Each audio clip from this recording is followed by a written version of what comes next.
Alors voilà, bonjour à tous et à toutes. On vous rejoint aujourd'hui, on vous parle de Suisse. On est en Suisse, on change de temps en temps de pays, au salon VitaFood et vous le connaissez, hein, je vous le présente plus. À côté de moi, Amine Gazmi. Bonjour Amine d'abord. Bonjour Cédric, Alors bonjour tout le monde. est-ce que tu peux expliquer l'objectif de notre venue ici en Suisse? Oui, enfin, on est dans le salon VitaFoods qui se déroule à Genève. Et VitaFoods, c'est un salon international qui est très connu maintenant. C'est un des plus grands salons internationaux dans le domaine de l'industrie du complément alimentaire.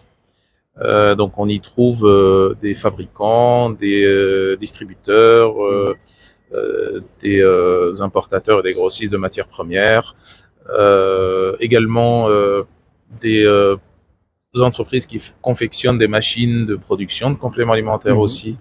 Voilà, bon, c'est un peu le point de rencontre annuel de tous les spécialistes du complément alimentaire et les industriels du complément alimentaire. Et donc, comme vous en doutez, on est là pour essayer de voir un peu ce qui se fait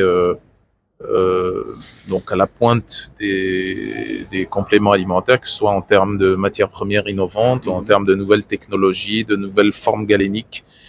On a notamment les Coréens ici qui, certaines sociétés ou laboratoires coréens qui développent des formes galéniques nouvelles, notamment. Qui sont relativement intéressantes. Bon, les idées sont intéressantes, mais les Coréens, on a l'impression qu'ils sont pas très à la pointe sur l'écologie. Et bon, peut-être qu'on en parlera après. On montrera peut-être des photos de ce qu'ils font.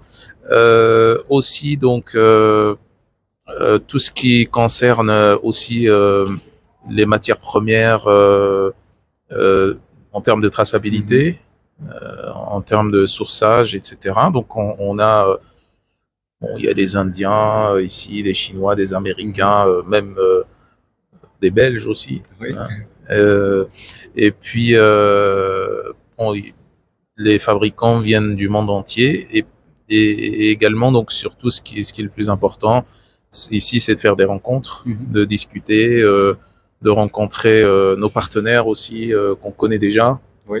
Voilà.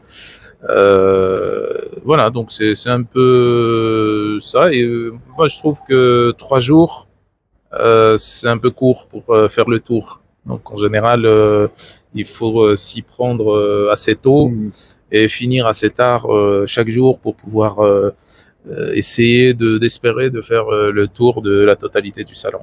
Alors, comme dans tous les salons, il y a du très bon, il y a du moins bon et il y a parfois du très mauvais. Comment est-ce que quand on vient avec Nutrilogix, évidemment, comme tous les labos, il n'y a pas uniquement Nutrilogix, mais je pense que tous les labos vont chercher le meilleur par rapport à leur philosophie. Comment est-ce que nous, chez Nutrilogix, on peut faire la distinction entre ce qui est bon, ce qui est moins bon en termes de qualité?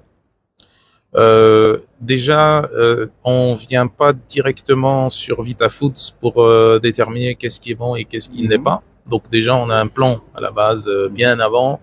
On a des contacts aussi avec des gens tout au long de l'année, donc des spécialistes chacun dans son domaine aussi, surtout en rapport avec les matières premières par exemple. Et puis on vient pour rencontrer, pour discuter. Une bonne partie de l'équipe scientifique sont ici. Voilà. Et puis bien sûr, quand on fait le tour, on peut tomber aussi sur des opportunités intéressantes où là on discute, on voit et puis on étudie le sujet après, on regarde les études également et puis on voit ce qu'on propose et c'est là où on décide pas maintenant comme ça. Donc ça prend du temps et puis on étudie les choses. Il y a par exemple des matières premières qu'on est en train d'étudier depuis 2-3 ans. On a eu déjà l'occasion de voir sur VitaFoods 2020, 2019. Oui. Ouais. Donc voilà.